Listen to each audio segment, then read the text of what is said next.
Qui est là? C'est nous, Kia et Anouki. Tirez la trottinette et l'homme la tchèrera. Je crois que je me suis trompée. Entrez, c'est ouvert. Bonjour, Mère Bonbec. Bonjour, mes petits loukoums. Alors, vous êtes prêts à écouter une histoire?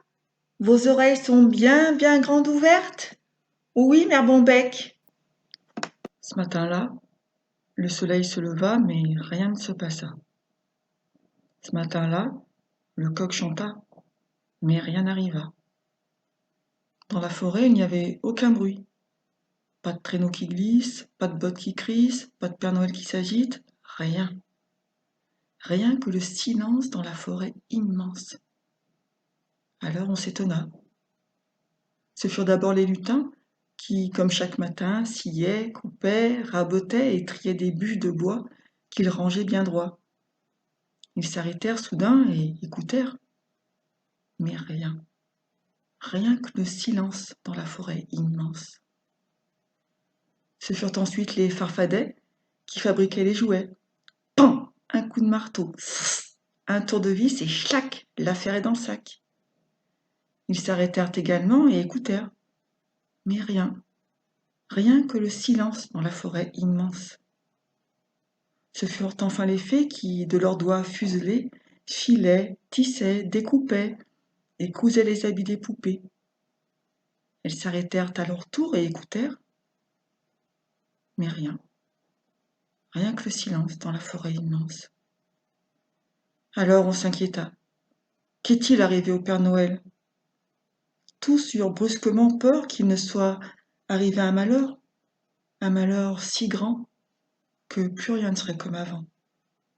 Chacun imagina le pire. L'un qu'un ogre l'avait fait frire, un autre qu'une sorcière le faisait mijoter dans une soupière, un autre encore qu'un loup l'avait transformé en ragoût. Alors ils se turent encore et écoutèrent.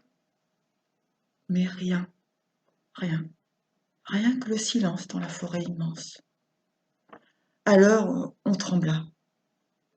Malgré les frayeurs, lutins, farfadets et fées se mirent en route dans la forêt glacée. Car le lendemain, c'était Noël. Et il fallait absolument retrouver le Père Noël. En tête venaient les lutins, tenant haches et scies à la main. Les farfadets suivaient vaille que vaille, brandissant marteaux et tenailles.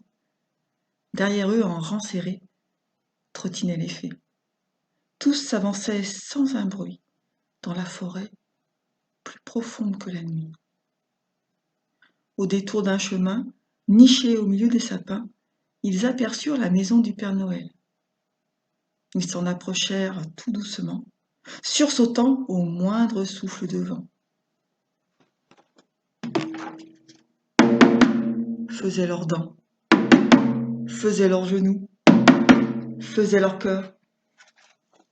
Ils allaient frapper à la porte quand soudain retentit le plus terrible des cris. « Le loup! C'est sûrement le loup !» s'écrièrent les fées en prenant leurs jambes à leur cou. Puis ils entendirent un ricanement à vous glacer le sang. « Ha ha ha ! La sorcière! C'est sûrement la sorcière !» hurlèrent les farfadets en détalant ventre à terre. Puis résonna un effroyable bruit de bottes à vous donner la fièvre et la tremblote. « L'ogre! C'est sûrement l'ogre !» couinèrent les lutins en s'enfuyant comme des lapins. Ne restait que Perlimpinpin, le plus petit des lutins. Il avait aussi peur que n'importe qui, mais le Père Noël était son meilleur ami. Alors il grimpa tout en haut de la cheminée et se glissa en tremblant dans le conduit plus noir que la nuit. Et savez-vous ce qu'il y trouva? Le Père Noël en pyjama, coincé dans la cheminée, la tête en bas, qui faisait des ouh, des ah, et essayait de se dégager de la hotte à grands coups de botte. « Mais Père Noël, que faites-vous là ?» s'exclama Perlimpinpin, étonné, tout en essayant de le dégager. Le Père Noël répondit en rougissant. J'ai voulu m'entraîner pour cette nuit, mais je crois que j'ai un peu grossi. Perlimpinpin le poussa tant et tant que, en 2 temps 3 mouvements, les voilà tous deux par terre, tout étourdis et noirs de suie. Le Père Noël remercia son ami et lui jura de ne manger que des salsifis jusqu'à la prochaine nuit. Perlimpinpin partit rassuré.